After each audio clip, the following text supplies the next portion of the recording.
educational purposes. This is an old Ford Mustang with a 3.8 super slow. We have a condition where the customer says the battery will die when it's idling or with the AC on, but it'll charge if you're driving on the highway. So right now, did an alternator test, everything checked out. We have our battery tester set up, reading voltage at the battery. We're doing about 13.8 volts. I did notice, however, that the charge wire coming off the alternator is extremely hot. So we'll take our voltmeter, set it to voltage, and we'll put the common lead here on the negative of the battery. Take our positive lead, put it at the alternator charge, cable in. We're at 14.7.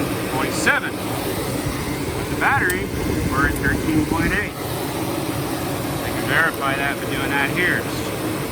So we have some type of a voltage drop. So the charge cable comes from the alternator, goes to this fuse box junction spot here, and then comes to the battery.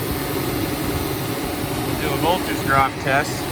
Leave the positive lead off the multimeter on the positive terminal of the battery. We'll take the negative and we'll go straight to the post here.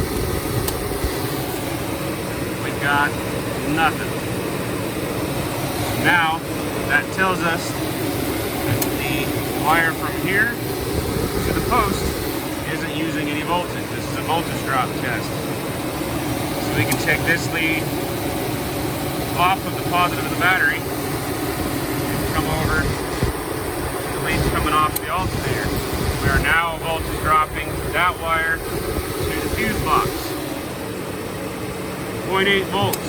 So we're losing almost a full volt, 0.9 volts there for a second. We're losing almost a full volt on the wire from the alternator to the fuse box.